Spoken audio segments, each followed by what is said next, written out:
Hello everyone. आज के lecture में हम पढ़ने वाले हैं मांग के बारे में। ठीक है, डिमांड क्या होता है। मांग को हम इंग्लिश में क्या कहते हैं? डिमांड। ठीक है, कि किसी चीज की मार्केट में क्या होना, डिमांड होना।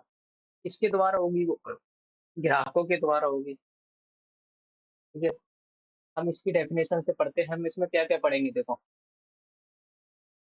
मांग का डेफिनेशन पढ़ेंगे हम। इच्छा क्या होती है, आवश्यकता या फिर मांग में क्या अंतर होता है, ये पढ़ेंगे हम। व्यक्तिगत मांग क्या होती है, बाजार मांग क्या होती है, ये सब हम यहाँ पर डिस्कस करने वाले हैं इस लेक्चर में। ठीक है, सबसे पहले हम जो है डेफिनेशन पढ़ेंगे मांग की। तो देखो, मांग का अर्थ होता है कि किसी भी व्यक्ति द्वारा वस्तु की इच्छा, है ना, कि हमारे मन में किसी चीज को पाने की चाह जो होती है उसको हम बोलते हैं इच्छा शक्ति। ठीक है, इच्छा किसी वस्तु को रखने की चाह का मतलब होता है। इच्छा का मतलब क्या होता है कि हमें मान लो गाड़ी चाहिए, हमें मोबाइल फोन चाहिए। ये क्या है? ये हमारी इच्छा होती है। ठीक है, मान लीजिए हमें मोबाइल फोन चाहिए, ये हो गई हमारी इच्छा। अब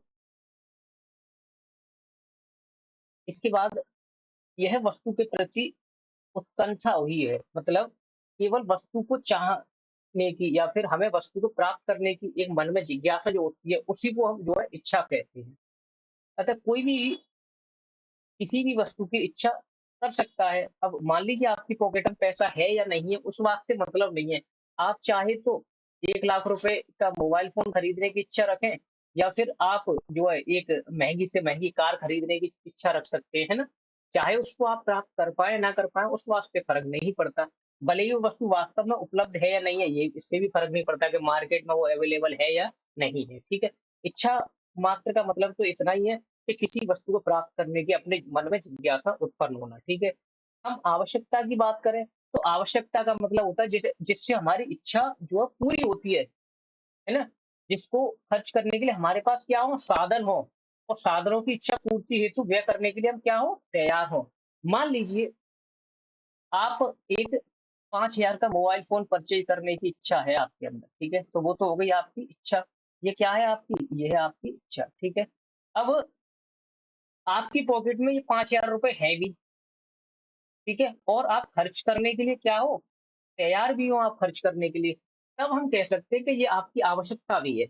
अगर आपकी पॉकेट में वो 5,000 रुपए हैं भी, तब हम बोल सकते हैं कि ये आपकी आवश्यकता भी है। इसलिए इच्छा, है ना, खरीदने के लिए आप तैयार भी हैं। हर इच्छा आवश्यकता नहीं हो सकती। क्यों नहीं हो सकती? कि आप 10 चीज़ों को प्राप्त करने की अगर अपने मन में जो है ठान लेते हैं, तो 10 चीज़ें आप प्राप्त कर लोगे, ऐसा वो आवश्यकता नहीं हो सकती। आवश्यकता हम कब बोलेंगे उसको? हम तब बोलेंगे जब आपकी पॉकेट में उतना मनी हो खर्च करने के लिए और आप उस पैसे को खर्च करने के लिए तैयार भी हों। ठीक है? तो इच्छा और आवश्यकता तब कहलाती हैं, जब व्यक्ति इस स्थिति में हो कि उसकी संतुष्टि कर सके वो। उस पैसे को खर्च कर सके और अपनी आवश्यकता की पूर्ति कर सके। किसी वस्तु की माँग से हमारा मतलब क्या होता है कि उस वस्तु की उस इच्छा से होता है जिसे क्रय करने की क्षमता शक्ति हो आपके अंदर, है ना? आप उस चीज़ को खरीद भी सको और खर्च करने के लिए आप तैयार भी हो। ठीक है? माँग का मतलब क्या? इच्छा और आवश्यकता। इच्छा का मतलब आपके मन में किसी चीज़ को खरीदने की चाह जो होती है, और आवश्यकता का मतलब क्या होता है कि आपकी पॉकेट में मनी भी हो उतनी और आप खर्च करने के लिए तैयार भी हों। ठीक है? जब कोई भी व्यक्ति या उपभोक्ता किसी वस्तु के उपभोग की इच्छा करता है, उपभोग मतलब उसको कंज़्यूम करने की इच्छा करता है और उसके पास आवश्यक क्रय शक्ति भी हो, मतलब उसकी पॉकेट में मनी भी हो, तो आय के साथ खर्च करने की इच्छा दोनों का होना वस्तु के साथ, तभी हम बोलेंगे कि माँग के लिए ज़रूरी है। माँग के लिए क्या-क्या ज़रूरी है? माँग के लिए ज़रूरी है इच्छा होना और आवश्यकता भी होना। तब हम कह सकते हैं कि वो माँग है किसी व्यक्ति की, है ना? किसी वस्तु की माँग का मतलब होता है उस वस्तु की उस मात्रा से होता है जिसे उपभोक्ता एक निश्चित कीमत पर और निश्चित समय अवधि में खर्च करने की इच्छा रखता है। मतलब कि एक फिक्स टाइम पीरियड की बात करें, ऐसा नहीं है कि 4 साल बाद मैं खरीदूँगा कोई चीज़ या फिर 8 साल बाद मैं कोई चीज़ खरीदने की इच्छा रखता हूँ, तो वो इच्छा नहीं है। मैं एक समय अवधि तो डिसाइड हो ना, है ना? कि मैं आज खरीद लूँगा वो चीज़। दूसरी, उस कीमत पर, निश्चित कीमत पर, मान लीजिए किसी चीज़ का प्राइस दे रखा है ₹100। अब आप सोचते हैं कि मैं इसको ₹50 में खरीद लूँ, है ना? तो ऐसा नहीं, जो वस्तु कैपेबल है, जितने प्राइस में वो खरीदी जा सकती है, उस कीमत पर मैं उसको खरीदने के लिए तैयार भी रहना, तैयार भी हो, ठीक है?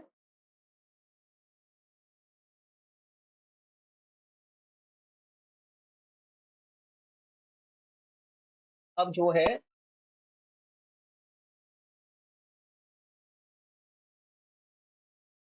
ये हो गया। इसके बाद हम पढ़ते हैं माँग होती है आपकी 2 तरीके की, ठीक है? ये हो गया। अब देखो, माँग को डिसाइड करने वाली 3 चीज़ें होती हैं। माँग को डिसाइड करने वाले 3 तत्व होते हैं, वो कौन-कौन से होते हैं? कि वस्तु की कीमत, उस वस्तु का मूल्य, उस वस्तु की मात्रा और एक समय पीरियड, टाइम अवधि, ठीक है? कि वस्तु की कीमत, भई हमने अभी बात करी कि ₹100 की कोई वस्तु है और हम उस पे ₹50 खर्च करने के लिए तैयार हैं केवल, तो उसको हम माँग में नहीं इंक्लूड कर सकते। वस्तु की मात्रा, भई मार्केट में वो वस्तु अवेलेबल है, मान लो 10 क्वांटिटी में, है ना? 10 की क्वांटिटी में और हम कह रहे हैं कि हम 100 खरीदेंगे, तो ऐसा भी नहीं होना चाहिए। मतलब वस्तु की कीमत, वस्तु की क्वांटिटी और एक समय अवधि। इस समय अवधि का मतलब 1 दिन से हो सकता है, 1 सप्ताह से भी हो सकता है, 1 महीने से या 1 वर्ष या कोई भी अवधि हो सकती है। जिस टाइम पीरियड में हम वो खरीदने के लिए तैयार होते हैं, उसी को हम माँग में इंक्लूड करते हैं। ये कुछ ऐसे तत्व हैं, जिनकी आवश्यकता से हमारी माँग उत्पन्न होती है। ठीक है? जैसे यहाँ बोला इन्होंने कि पिछले सप्ताह मिस्टर अच्छे ने 2 किलो सेब खरीदे थे, ठीक है?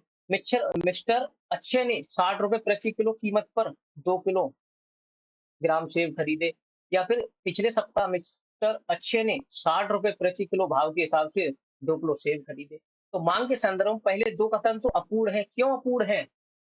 क्योंकि पहले कथन में सेब का मूल्य नहीं बताया गया है। हमें उस वस्तु की कीमत, समय अवधि और मात्रा, तीनों चीज़ें दी होनी चाहिए। हमें यहाँ पर उस वस्तु उसका समय दे रखा है और हमें मात्रा भी दे रखी है, बट यहाँ पर हमें कीमत नहीं दे रखी है, ठीक है? तो हम इसको माँग नहीं कह सकते। दूसरा हम यहाँ पढ़े तो यहाँ पर समय नहीं दे रखा है, यहाँ पर उसकी कीमत दे रखी है और उसका हमें मात्रा भी दे रखी है। लेकिन थर्ड की बात करें हम पॉइंट की, तो यहाँ पर हमें देखो एक समय अवधि दे रखी है, यानी पिछले सप्ताह की बात कर रहा है। ₹60 प्रति किलो भाव भी दे रखा है और हमें मात्रा भी दे रखी है। तो हम कह सकते हैं कि ये जो है वो माँग है उस व्यक्ति की, ठीक है? तब हम कहेंगे कि माँग है। एग्ज़ाम्पल से क्लियर हुआ होगा, ठीक है? अब माँग भी हमारी 2 तरीके की होती है। माँग हमारी 2 तरीके की होती है। कौन-कौन सी? कि एक तो होती है हमारी माँग व्यक्तिगत माँग और एक होती है बाज़ार माँग, ठीक है? व्यक्तिगत माँग कौन-सी होती है? जिसे एक व्यक्ति द्वारा किया जाता है। मतलब एक समय अवधि की यहाँ भी बात हो रही है, कीमत की भी बात हो रही है ना? और मात्रा की भी बात हो रही है। बट वो किस वजह से रहा है? एक पर्सन के वजह से, है ना? एक व्यक्ति की बात करी जा रही है यहाँ पर। जैसे कि हमने क्या पढ़ा था? मिस्टर अच्छे ने सेवों की डिमांड करी थी। तो ये क्या था? ये व्यक्तिगत माँग थी। क्यों? क्योंकि मिस्टर अच्छे एक अकेला व्यक्ति था जो किसी चीज़ की डिमांड कर रहा था। है ना? मिस्टर एक अच्छे अकेला था, जो कि अकेला बंदा किसी चीज़ की माँग कर रहा है, तो उसको हम व्यक्तिगत माँग कह सकते हैं। वहीं अगर हम बात करें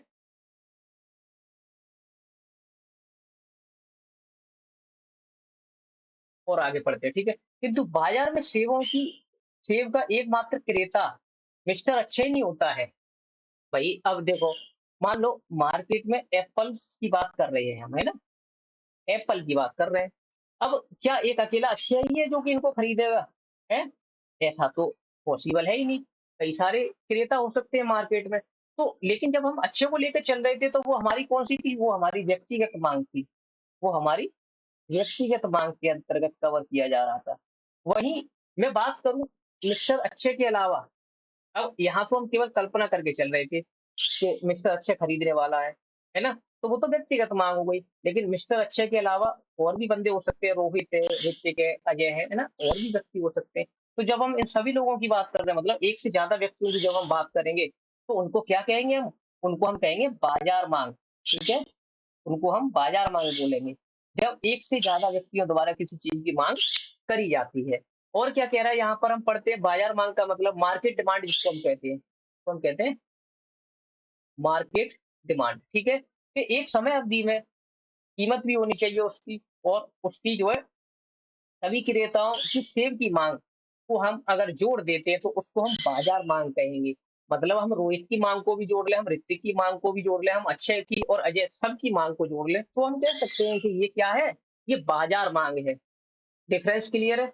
बाज़ार माँग और व्यक्तिगत माँग, ठीक है? कि यहाँ पर हमने क्या कहा, जब सेब का मूल्य ₹60 प्रति केजी था, तो अक्षय 2 किलो खरीद रहा था, अजय 3 किलो खरीद रहा था और ऋतिक 2.5 किलो खरीद रहा था, और अजय जो खरीद रहा था वो 1.5 किलो सेब खरीद रहा था, और 1 सप्ताह की बात भी कर रहे हैं।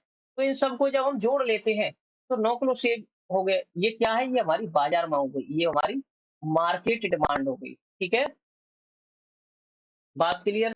उसके बाद हम आगे बात करें, तो वस्तु की व्यक्तिगत माँग जो होती है, वो कई चीज़ों से इफ़ेक्ट होती है, कई चीज़ों से प्रभाव पड़ता है इस पर। एक व्यक्ति द्वारा जो करी जा रही थी, अक्षय द्वारा, है ना? जैसे कि वे कारक जो उपभोक्ता की किसी खरीदने की जो डिसीजन मेकिंग होती है उसकी पावर, मान लो जो खरीद रहा था अक्षय जो खरीद रहा था किसी वस्तु को, यानी सेब की बात कर रहा था ये, तो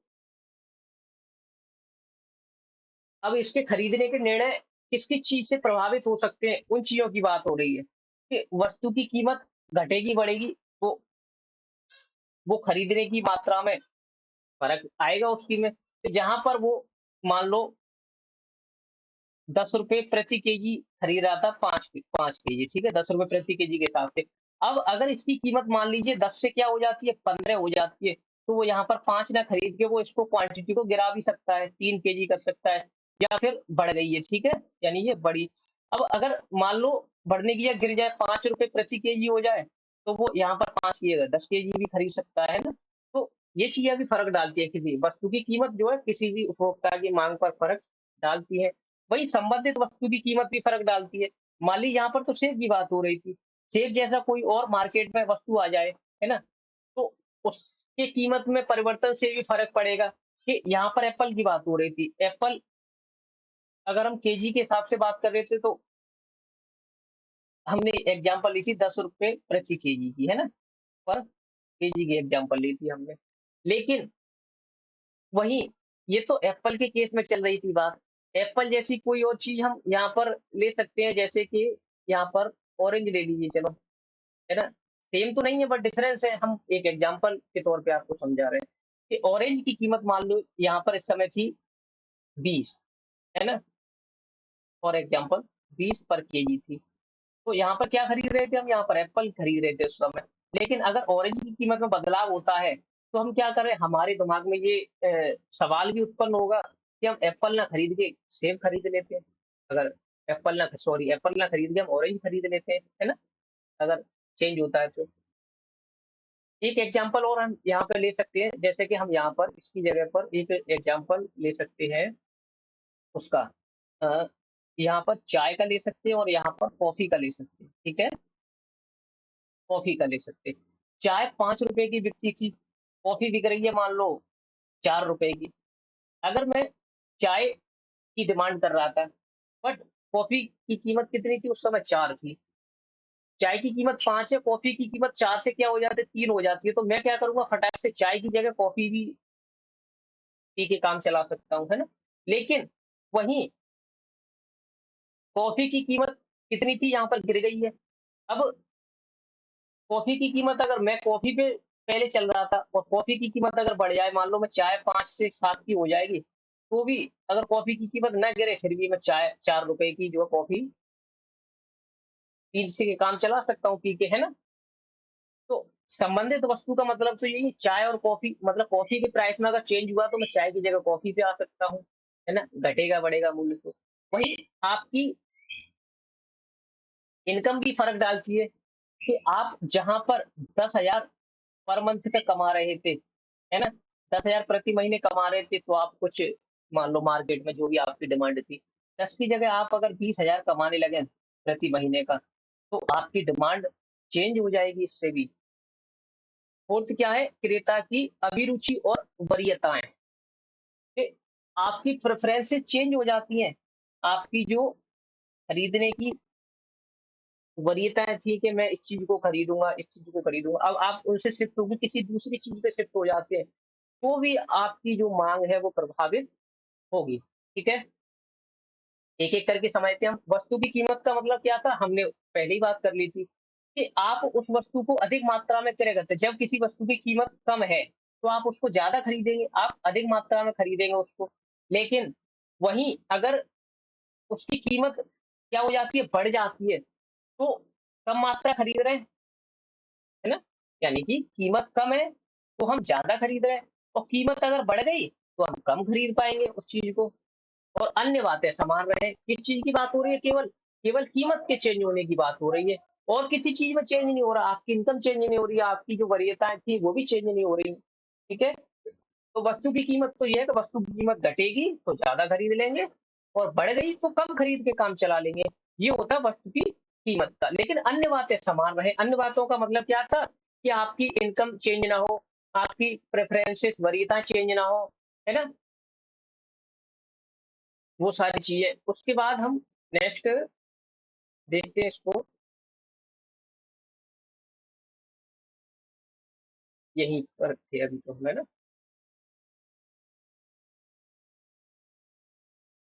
ठीक है? तो यहाँ पर किस चीज़ की बात हो रही थी?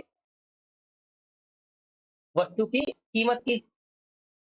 तो इनमें विपरीत संबंध ही तो है। विपरीत संबंध क्यों है देखो, मान लो कोई चीज़ ₹10 की थी, है ना? 10 से अगर वो 12 की हो जाती है, तो मैं जहाँ पर ₹10 की थी 5 की मात्रा में खरीद रहा था, वहीं पे 12 की हो गई तो मैं कितनी खरीदूँगा? 4 खरीदूँगा, ठीक है? तो अगर ये बढ़ रहा है, ये क्या हो रहा है? यहाँ पर मेरी मात्रा घट गई खरीदने की, है ना? मेरी माँग जो है कम हो रही है।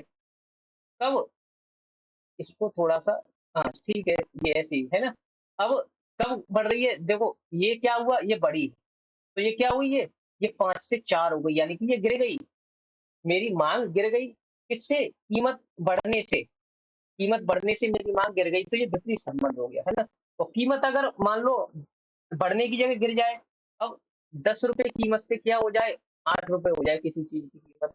तो मैं जहाँ पर ₹10 की वस्तु थी तो वो 5 खरीद रहा था, वहीं 8 हो गई तो मैं 5 की जगह क्या खरीद सकता हूँ? मैं 6 वस्तु भी खरीद सकता हूँ, ठीक है? संबंधित वस्तु में कई सारी वस्तुएँ आती हैं, जो कि हैं आपकी स्थानापन्न वस्तु होती हैं और एक होती है पूरक वस्तुएँ।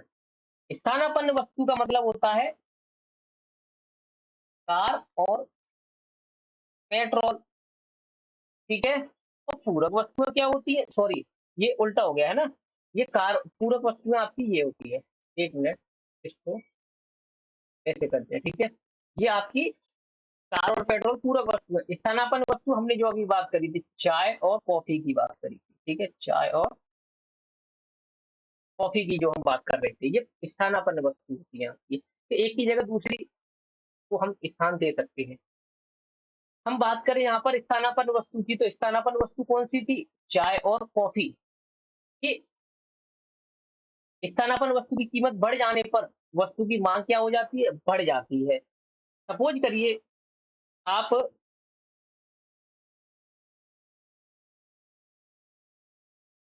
उदाहरण जैसे दे रखा है यहाँ पर, कॉफ़ी की कीमत हो गई बढ़ गई अब। कॉफ़ी की कीमत बढ़ गई। एक तरफ रखते हैं यहाँ पर चाय और एक तरफ रखते हैं कॉफ़ी, ठीक है? चाय ₹10 की है और कॉफ़ी मान लो ₹8 की है, ठीक है? हम इनकी कीमतों को बढ़ाएँगे अभी, है ना? अब क्या कह रहा है ये कि कॉफ़ी की कीमत बढ़ जाती है ना? कॉफ़ी की कीमत बढ़ जाती है, यानी 8 से ये क्या हो जाती है? ये 8 से हो जाती है ₹10। तो चाय की माँग बढ़ जाएगी इससे, क्यों? क्योंकि जो लोग कॉफ़ी पी रहे थे ₹8 की, वो अब ₹10 की मिलने लगी मार्केट में, तो क्या होगा? चाय की जो माँग है ₹10 के हिसाब से, मान लो ये 2 चाय बिक रहा था, तो वहीं पे इसकी चाय कितनी बिकने लगेगी? 4 बिकने लगेगी, क्यों? क्योंकि कॉफ़ी हो गई महँगी, तो चाय पे ज़्यादा आ जाएँगे लोग अब, डिपेंड चाय पे ज़्यादा हो जाएँगे, क्योंकि कॉफ़ी की तुलना में चाय सस्ती है ना? कॉफ़ी की कीमत ही तो बढ़ी है, चाय की तो नहीं बढ़ी ना। लेकिन कॉफ़ी की कीमत बढ़ने से चाय की माँग बढ़ जाएगी। बात क्लियर है इसका अपन की? अब हम बात करते हैं कार और पेट्रोल, जैसे कि हमने पूरक वस्तुओं की बात करी थी, ये कौन-सी पूरक वस्तु है, ठीक है? पूरक वस्तुओं के केस में हम बात करें, तो इसको हम समझते हैं, एक पूरक वस्तु की कीमत में वृद्धि होने से उसकी मांगी गई मात्रा क्या हो जाती है, कम हो जाती है। ये पूरक वस्तुएं कौन सी थी, ये थी कार मान लीजिए, यहाँ लिखते हैं हम पेट्रोल। ठीक है, अब कार मान लीजिए कोई, हम बात कर सकते हैं यहाँ पर 4 लाख रुपए की, सपोज करिए ओल्ड कार ही मान लीजिए आप, है ना। 4 लाख रुपए की कार, और पेट्रोल की कीमत वही उसी समय कितनी है, 95 है। ठीक है, 95 पर लीटर है।